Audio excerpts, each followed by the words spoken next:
Drone Brothers, Alice. Home. Morgan Heverin. Dedicating this, obviously, to Morgan, because right now all of our kids are eating burgers. They don't deserve that. No, Wagyu is called, right?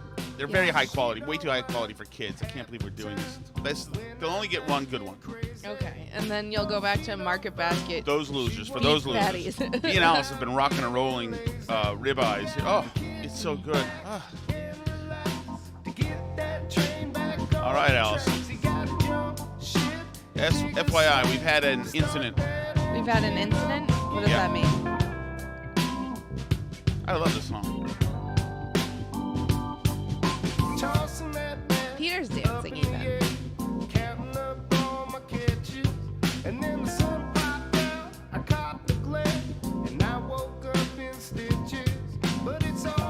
Okay.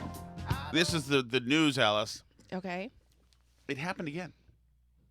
A dog. How did you know? Well, because you had been talking about how that keeps happening to you and you think about it all the time. This time, I walked where I always walk. Like the old walk, the short walk that's just around this neighborhood, kind of, right. Under 3 miles. Down by the high school. Yeah, like that loop. Exactly. Okay. And, yeah, it happened again. This time, it was what's the wiener dogs? Those, not the wiener dogs, not a little dog. No, the big brown dogs. They're good-looking dogs. They kind of get like a red eyes, big brown dogs. There's a Dobermans. No. There's a famous photog who I think it lives in Boston, who has them like sitting on couches and all sorts of ways. It's kind of bulldog. No, it's not a bulldog. It's a really good. It's a really Saint Bernard. No, it's not a ridiculous dog. It's a very short hair, brown, sleek, big dog. Come on, you guys. What is it called? The dogs that sit on couches. Dogs that sit on couches. The dogs that sit on couches. The only sleek brown dog I can think of is a chocolate lab, but I'm like really basic. No. This one's a. I don't know. Dogs that sit on couches. Come on, these dogs. Dang it. This is going to hurt because somebody's going to get it. Guys, you know that famous photographer. They're brown dogs. They're short hair. They're good-looking dogs. They're probably a rich person's dog. I was in a rich person's neighborhood. So anyway, this dog, I'm going to think of this dog. This dog, I always walk here. I've never had a problem. Right. And so except with geese. This dog comes with a goose over there, yeah. This dog comes charging from behind a house. He, once again, I think there's an electric fence, whatever, invisible fence. Yeah, I hate that, though, because you don't know, and I don't trust those. But at least it wasn't a long run. Like, he was stopping. But then he followed me. He's on a hill, and there's a row of houses. He followed me across 4 different lawns. Oh, I don't like that. No, this is him.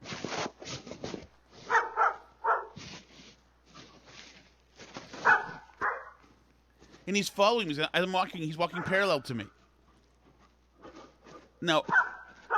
That means they don't have it between the properties, too. No, I guess not. Or he didn't care. I don't know. But it's so weird to be singled out. Like, this keeps happening. They sense an energy, I think. They do. It's the weirdest thing. Do you remember we had a neighbor in one of our past places where we live that somehow attracted bad vibes from dogs, including our dog that was like the sweetest dog that was a greyhound who had never harmed a human in her life. Like squirrels, yes. Humans, no. And like never even like barked at anybody, bit her. Oh, yeah. Do you remember that? Yeah, Some people just give off like bad dog energy. I don't know what it is. And her feelings were really hurt because she's one of those people that believes like dogs know how good a person you are. So if like animals don't love you, then there must be something wrong with you. Right. But I do think there's like an energy thing that dogs pick up on. Doesn't mean you're a bad person, obviously. But something that you give off, dogs pick up that's like some kind of pheromone that they don't like. I don't know. Okay. Weimaraner. Weimaraners. You know what a Weimaraner is? It's a brown dog, handsome dog. They've been all over. That? Okay. It's a big dog, but they're nice dogs. Okay. So anyway, I don't know what it is. Morgan feels that wasn't a very serious bark in your video. No, he wasn't. I mean, the Weimaranner's not a. And It's he not wasn't like the one at the Market Basket that wanted to kill the people. one at the Market Basket was different. He was showing his teeth close to us, trying to get out of a car next to us. That guy was ready to go. The guy who went after me the other day, he was pissed off at me when he was, a few hundred yards away and remained angry, but he wasn't like the teeth weren't going, but he was like he had a problem with me. He had a beef with me, there's no doubt. And this guy was kind of like that too. This guy didn't feel. First of all, this dog was so well dressed. He had like a coat on and stuff. I thought, I don't think this dog's probably been trained or whatever, but he still had an issue with me. And he followed me through other yards. He wanted to make sure I got out of his block. It's a weird thing. I did feel really pleased. This might have happened. We might have talked about it on the podcast. I don't remember, but we have a neighbor who complained about Pepper going and bothering their dog. And Pepper has a problem with dogs, but not generally humans. No, Pepper's very good with humans. She gets clobbered. Yeah. Actually, I think she heard this.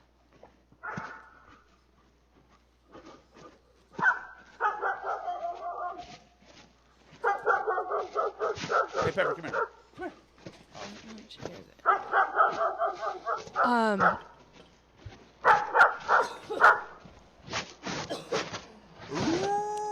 I do think her hearing's going in her old age. Anyway, but they had a problem with Pepper, like running toward their dog that they also let loose. Trombone away, Pepper. Just kidding. But Pepper had a problem with their dog and didn't injure the dog because the guy chased Pepper with a shovel. Yeah. And I was upset. And then, I said to him, because he was like, she attacked our dog and all this stuff. And so I immediately was like, oh my gosh, she attacked your dog? That's terrible. We'll obviously pay for any vet bills or anything. Yeah. Like, whatever.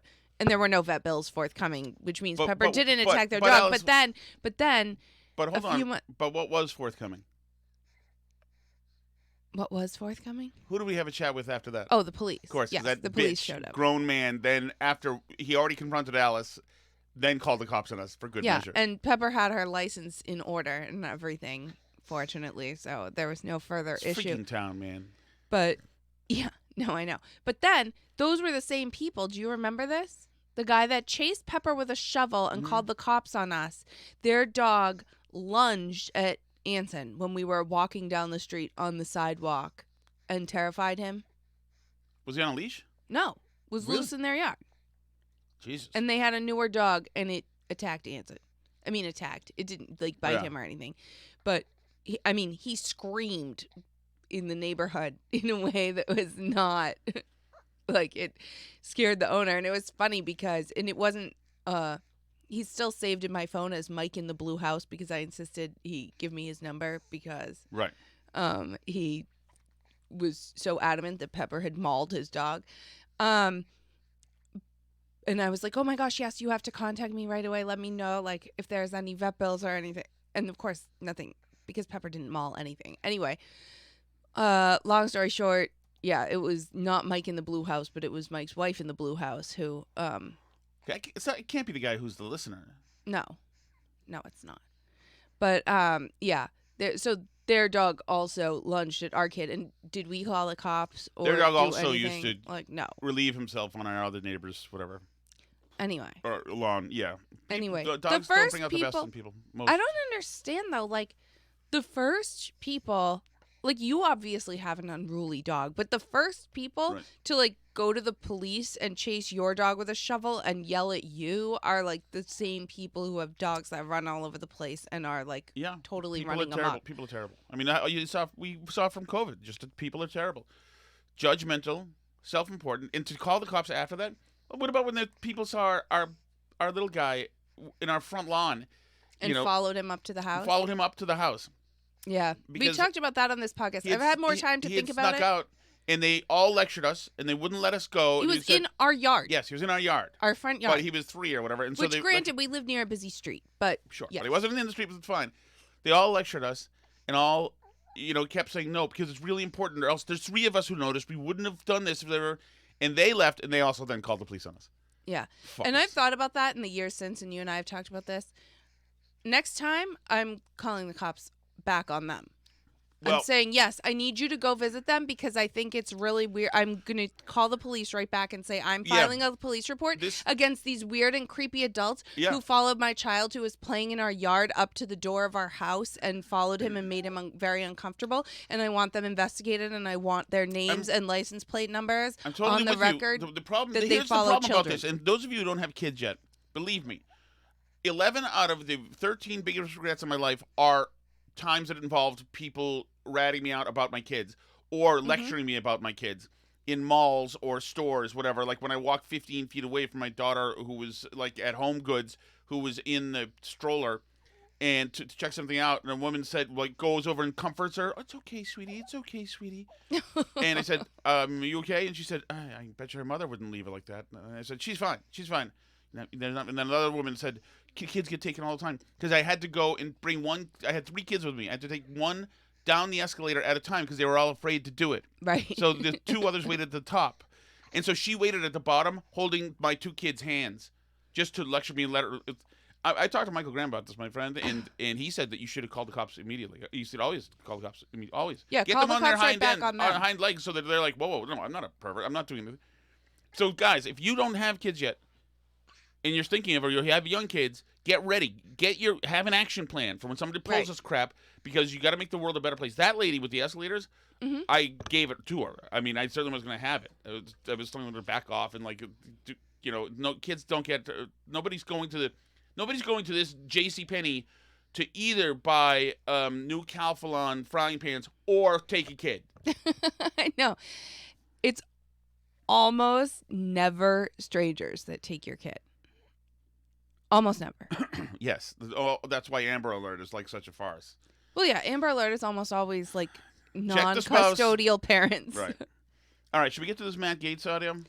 Yeah, let's talk Matt Gaetz because this is controversial. He is getting pushback on this. Go ahead. What I could tell you is, like, for every Karen we lose, there's a Julio and a Jamaal ready to sign up for the MAGA movement, and that bodes well for our ability to be more diverse and to be more durable as we head into what I could tell. Thoughts on that? I mean, I think that it's less a moral lecture on the wonders of diversity and more just a factual statement of the way that the MAGA populist movement has been trending, right? Because this is just actually true that Trump and the GOP have been gaining in but true, but the controversy lower class minority communities, and they've been losing white Karens, right? They've been losing upper middle class white women. The controversy is not along the validity of the statement; it's along the stereotyping. Well, and people are saying that it's like you're no better than the DEI people celebrating how diverse your movement is. Well, that would be the attack from the right, I assume. Well, that is the attack from the right. So Matt Walsh, I'm getting confused because it's Matt Walsh and Matt Gaetz. He said this is totally indistinguishable from far left DEI racial politics, extremely embarrassing for Matt Gaetz. What a brilliant political strategy. Let's explicitly insult and alienate the majority of our voting base for the sake of a demographic that's guaranteed to vote for the other party in huge majorities, literally no matter what we say or do. Sorry, wrong one. That's some more GOP political genius. And Christina Pusha said, also not a strategy for winning votes. Why would any politician be happy to lose the support of white women? His own district in Northwest Florida is mostly white people. But even if someone was running in Miami where there's Julio's, it's not cool to be dismissive about losing supporters. Yeah, but I find them to be humorous in this thing. You know, a Karen implies a pain in the ass lady. The kind of people who call the cops on you. That's who the Karen is. I don't see the. I think what he said is kind of funny. I don't see the problem with it. I guarantee you, I know progressives, the same progressives who told me, who I used to work with at the Herald, who told me that they were attacked by Trump people and said, you need to tell the publishers that so you can get it in the paper. And they were never attacked by any Trump people. Never happened. But those same people would tell me with a straight face, I have 7 of my best friends are Hispanic, and they're all named Steve and Tom. They would say that because that is not. It's a dangerous stereotype. No, that Hispanic people are named Julio? Right, of course. Well, because Isn't Juan one of the biggest names in the United States? Yeah, of course. And so there are a lot of Hispanic Julios, and there are a lot of black Jamals. There aren't too many white Jamals. I don't think there are. And the Hispanic vote has been moving right in recent years. Right. So the suburban white women have been moving left. That's why I feel like I don't feel that this is like a MAGA DEI initiative. I feel that it's like an observation that it's okay to let the moms who are transing their kids know that you don't care what they think. That's my opinion. I mean, like, that's how I see it, kind of. I think, like, Matt Walsh is wrong on this one. That's interesting. Because we happen to know a lot of, like, white suburban Karens. Yes. And, you know, a lot of them are lovely people, but they'll be the first to sign their kid up for, like, gender surgeries and chemical castration. And sign your kid up, probably, too. You know, and I think that's the thing, because a lot of those type of people, even the ones that have traditionally been Republican, are more like Charlie Baker type Republicans. Like, they're like, I like lower taxes and what Trump did for the economy, but, you know, they're scared about losing abortion and like the right to trans their kids and other stuff like that, right? Right. You know, and I think the difference is that, you know, I think there are, to use Matt Gaetz' turn of phrase, I think there are a lot of Jamals and Julios who are not into DEI and, like, affirmative action and guilt for your whiteness and stuff. And there's a lot of white Karens who are. Yeah, I have no problem. It's obviously a manufactured troll. There's no doubt about that. Mm-hmm. But I have no... It's like, it's kind of constructive bleep stirring, because there is a debate to have. Right. He's wrapped it in touchy imagery, you know, because Jamaal and Julio and Karen are involved. Although it is said by Matt, and there is no other thing than a white Matt, I'm pretty sure. But doesn't he have, like, some adopted, like, Afro like Latinx, like, son? You don't ask about that anymore. You don't ask about that. He's got a lot of stuff going on. I know. But... like, I actually think, and I tend to almost always agree with Matt Walsh, but I tend to think that, like, Matt Walsh is a little off on this, actually. Mm-hmm. You know? So do I. And I don't think it's, like, a DEI initiative thing. No. I don't know. But I thought you were taking his side on it. I thought you said that you thought that the Karen is more likely to be into... No, I'm taking Matt Gaetz' side, not Matt Walsh's you are? Okay. side. Not Matt Walsh's side. I'm criticizing Matt Walsh on it. Okay, but I thought you were, like, similarly acknowledging the nuance of his argument. No, I think I'm with Matt Gaetz. I think it's okay to lose voters, and Christina Pushaw being like, why would you celebrate losing voters? I think it's okay to lose voters if they, like, want things that are bad. So are you going to condemn Matt Patrick Gaetz? Bet-David and Vivek Ramaswamy? Yes, extremely racist. Very racist. So what even more racist than Matt Gaetz. So we had talked about the Babylon Bee story. Babylon Bee had a headline saying that Trump was gonna make Vivek his the manager of the White House 7-Eleven. Right. And everyone was horribly offended. So Patrick Bet-David then goes with his co-host to a 7-Eleven. Pat, what are you doing? See, this is a dream. When you make money, you get to afford to buy some high-end type of food. And nothing says more high-end than hot dogs at 7-Eleven. And if you've had this, you know how great this is. How you feeling, Eric? 10 feet tall and bulletproof. Oh, that mustard. Look at this. Ah! It does look damn good, too. And so that's retweeted by Vivek Ramaswamy saying, thank you for coming, and don't forget to grab a Slurpee. Obviously a nod to The Simpsons, and although it's slushy in The Simpsons, I think. But, yeah, and he's made a couple jokes about it. Newsweek reached out to him for comment when he made a joke about it. Are you saying that it's not, you know... I believe in the intersectional tables, both Patrick Bet-David and Vivek are allowed to make these jokes. Yeah, I don't know. Is Patrick Bet-David's exact demographic the 7-Eleven demographic? Like, is he allowed to make 7-Eleven He's Iranian. jokes? Okay. So he's not. Okay. But you're allowed. They've got their own stuff. They're allowed to make it out. Okay. Them, yeah, throwing gays off buildings. You're allowed to hit him on that. Okay. But so I have zero problem with this. I think people need to lighten up about all this stuff. Yeah, and I hope people like Vivek can get them to lighten up, because there were a bunch of people, even like right-wing people, who were like, you're better than this Babylon Bee. This is like, you know, this is a misfire. This isn't right. And maybe if Vivek could show that it's not hurting his feelings, they can like acknowledge that it's okay to make jokes. Sometimes I think people forget what like being offended is. Well, totally. And Do you know what I mean? Like offended is when like somebody says your mom's a whore and like you get that feeling in you that's like angry and upset and hurt. Right? Like there's nobody's actually offended. It's visceral. It's nothing you were trained to be. It's not necessarily, it comes from a place not really of your own belief system. It's actually feeling a visceral discomfort. Right. And like anger. Right. Yeah. But I mean, isn't that the problem here? That academia and just culture teaches everybody, build and find all your little discomfort silos. You can build any one that you want that you can tether yourself to. Well, but it not only wants you to create an identity out of being offended, but it wants you to feign offense where there wasn't any. Right? Literally nobody felt that feeling of rage and humiliation because the Babylon Bee made a joke about Vivek and Trump in a 7-Eleven at the White House. Right. Nobody actually did. Nobody experienced that feeling. It was not a thing. Just like nobody experienced that feeling when the Boston Herald put a Chinese food container on the cover in a story about Chinese food. Right. But like much with that comedian who got Apu like erased, there is a currency and a different, separate, warm feeling about getting to be offended. And it's a sure sign of weakness.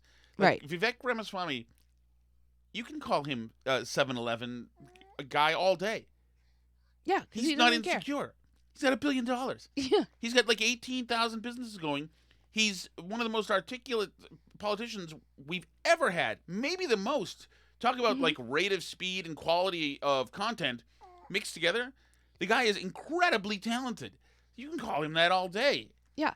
And his feelings aren't hurt. Right. And so other people now going out and having their feelings hurt on his behalf is what's so bizarre. Yeah. And like I mean I'm not down with like the whole like be a hard bro Andrew Tate thing. It's just like it seems humorless to me. But I'm for a degree of it. Yeah. And like I'm for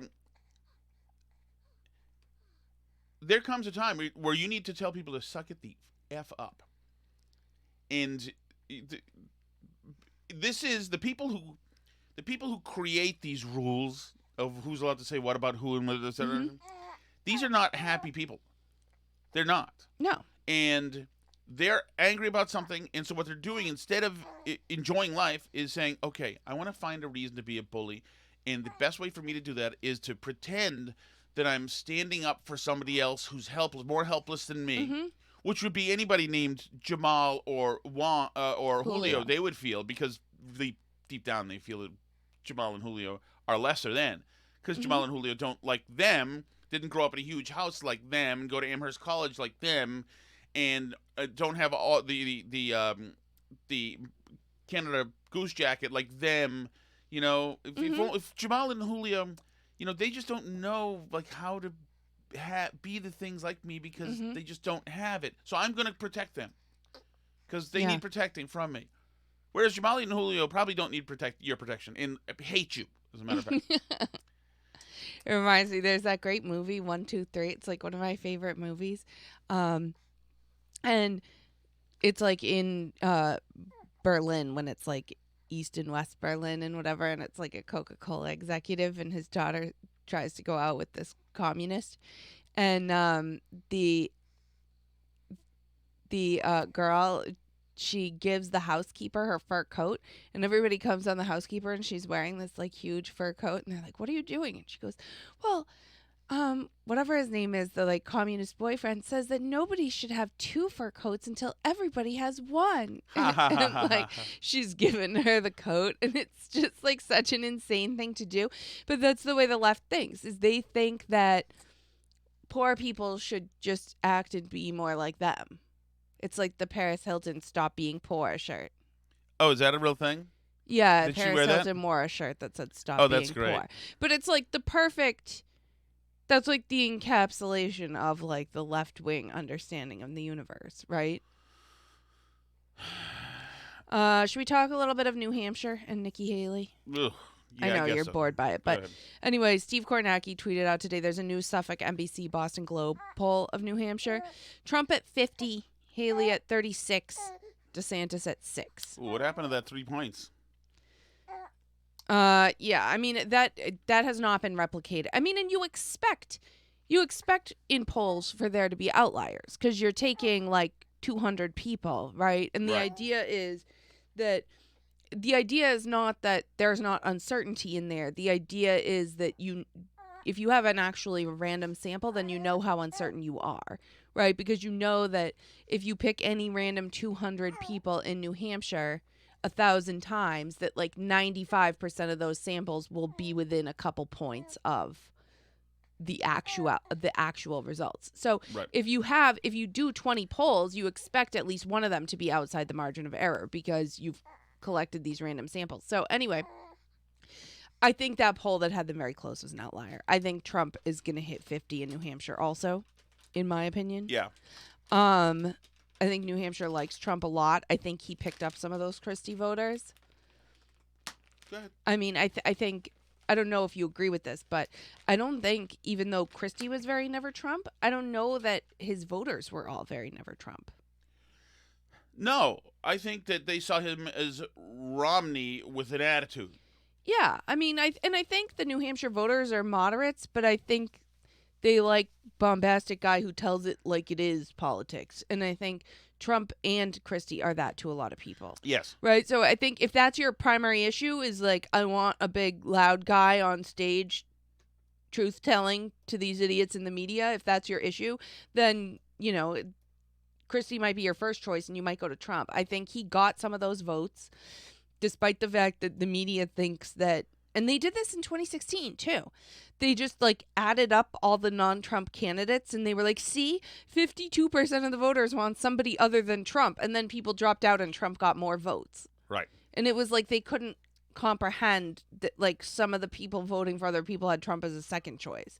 So anyway, so I think that's part of what happened to Nikki Haley there. I mean, like, I think she's going to beat DeSantis in New Hampshire, certainly. But okay, then she gets to say. But I think again, Trump over 50. Okay, so that means then that It's a two-person race. and we've got a month until South Carolina, which is February 24th. And so she hangs around for a month, you think? No. Byron York, who's a big Never Trumper, tweeted today, GOP donor class alert. Big Nikki Haley donor says he'll hold off contributions till after next week's primary. If she doesn't get traction in New Hampshire, you don't throw money down a rat hole. This is from the Financial Times today. One of Nikki Haley's billionaire backers has warned he may withhold further support for her presidential candidacy unless she has a strong showing in next week's Republican primary in New Hampshire. Ken Langone, co-founder of U.S. retail chain Home Depot, said he was prepared to give Haley a nice sum of money but may wait until after Tuesday's primary ballot before making a major gift. If she doesn't get traction in New Hampshire, you don't throw money down a rat hole, Langone told the Financial Times. Right. Yeah, So, that's harsh. yeah, but on the Democratic side, Allison. Democratic side. Well, actually, isn't there? Oh no, forget it. Cindy Adams writes in the Post, don't be shocked if Michelle Obama sneaks her way into the 2024 race. Biden won't defeat Can't. Our codger-in-chief. Biden won't debate Can't. Our codger-in-chief can't even read the pre-written script in front of him fast enough to pronounce the words. So forget him, which most of us already have. Coming back now, Obama. Not him, her. We've heard this drumbeat for a while. Now it's louder. Plans are to grab Michelle for the Democratic presidency choice. Making the music is Barack, the orchestra leader. Michelle says she's terrified Trump will win. No casual burp was programmed. She sent a survey to Dem Biggies asking their feelings about her candidacy. Obama's quietly angling for Joe to go. He's weaseled up to this for a few weeks. Mouths aren't talking, but mouths are knowing. Over 1 year ago, summer of 22, she was in New York City meeting with several big hedge CEOs and said, I am running. I am asking for your support. The Obamas are now nudging to force Slow-Mo Joe to go, drop out. It's like, who else is there? So there we go. The thing about Michelle Obama is she polls well, but she may suck at this. Yeah, she's never been a politician. And actually, when she was stumping for Brock, she sucked at it. I agree. I She mean, was she got rave dislikable. reviews. The people in the View obviously thought it was the greatest thing in the world. But Well, yeah, but and since then, she's only had fawning coverage from everywhere. Do you know what I mean? yes. But that's the thing, is that's why she's a perfect one to, like, sneak in after the convention. Yeah, I guess so. Because there's no vetting. You do something, like, super sympathetic to get Joe out, right? And then What's that sympathetic thing going to be? it has to be, like, a health thing, or he dies, or, like, a Hunter family thing, so they can prop up, like, the decent family man wanted to save the country from Trump again. We must carry on his work. Like, you can't approach Tony Blinken or Jeff, whatever his name is, the chief of staff for Biden, Mm-hmm.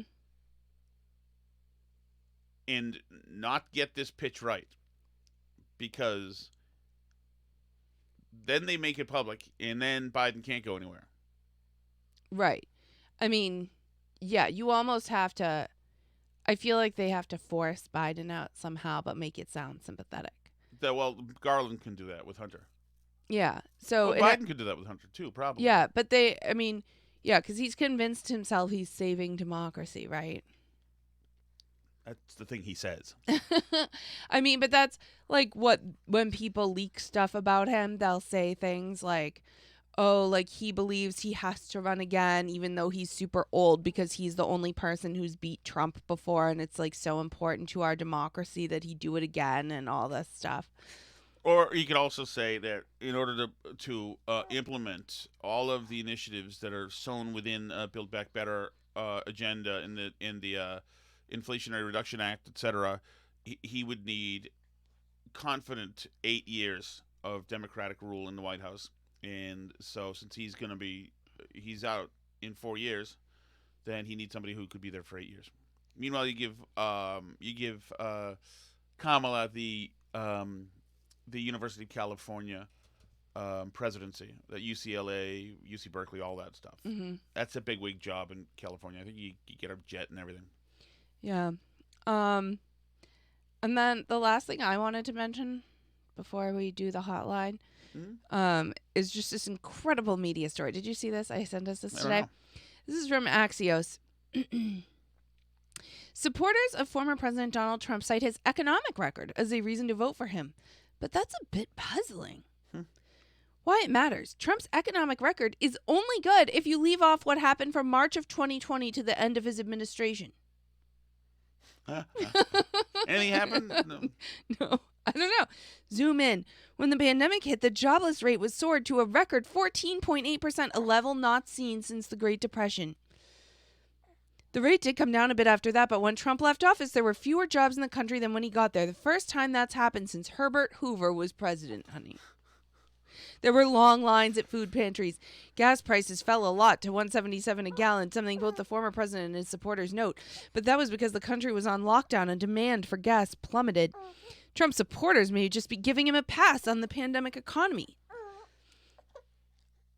I mean, really? Might as well. Might as well. And nothing else is tethered to reality. Might as well. Trump was never president. Don't you remember when Trump had record high unemployment? Trump invaded Ukraine. Might as well. Insanity. Seriously, might as well. If you say right now that seriously Trump was behind the invasion of Ukraine, half of Democrats would immediately say, yeah, well, obviously, yeah, yes. No, they do think that because they think Trump was in bed with Putin. Right.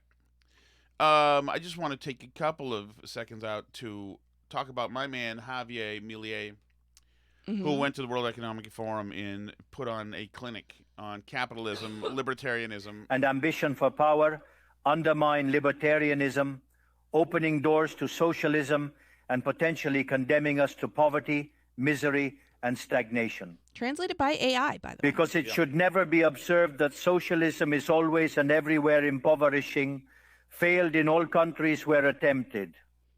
It was a failure economically, it was a failure socially, it was a failure culturally, and it also killed more than 100 million human beings. This is a scorched earth speech, and he's speaking to socialists. The people who want to do that again. Yes. And more of it. Oh, yeah. No, it's absolutely fantastic. Was that it? Was there anything else we didn't hit? I think we got to most of the important stuff. There's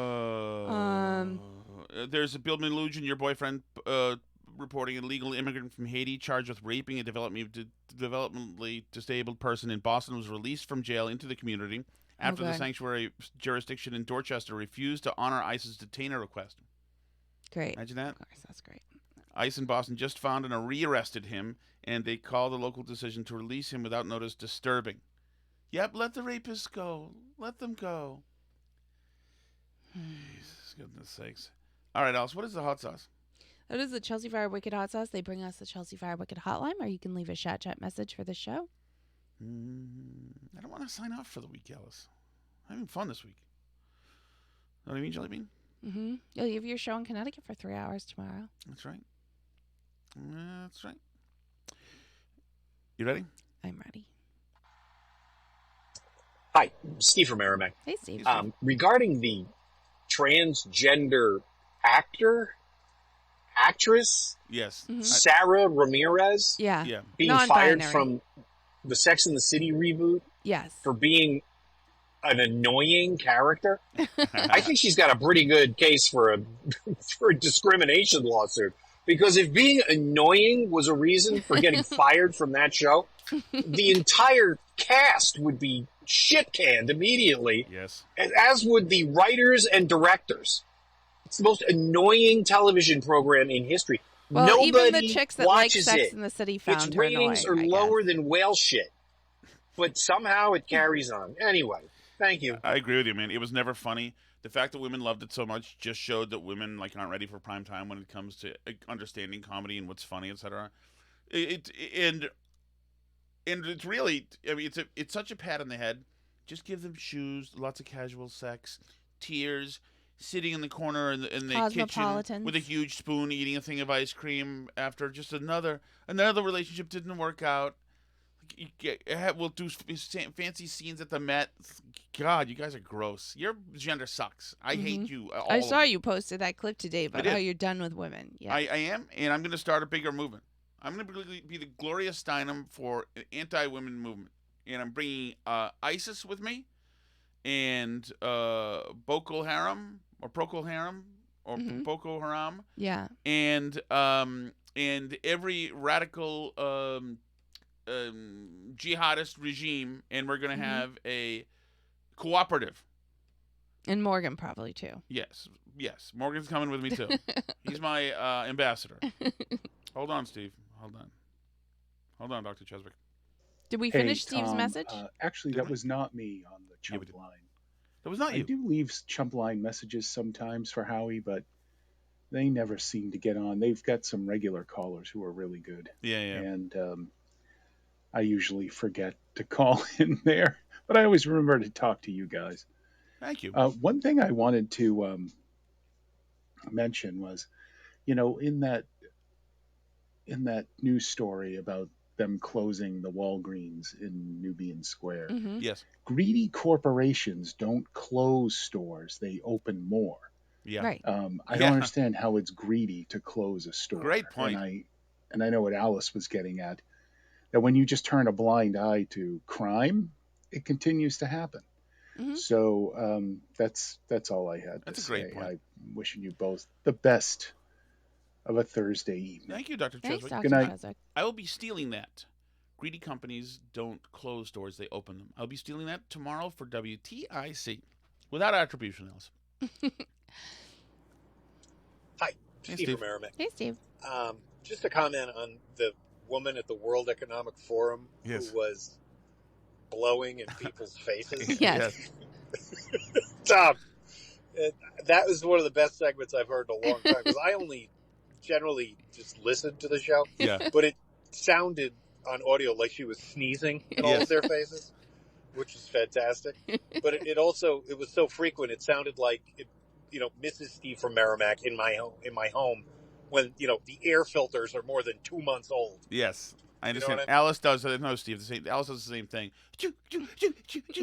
And her sneezes come in 3s and then 6s and 9s. You people. That's why. No more women. You're flawed. We're canceled. Ugh. Anyway, and also, is this an admission by the World Economic Forum that COVID is no longer a concern? I guess mean, so. She's blowing in their faces. She's indigenous, not Steve. from 6 feet away, Doesn't count. I should assume. Yes. No.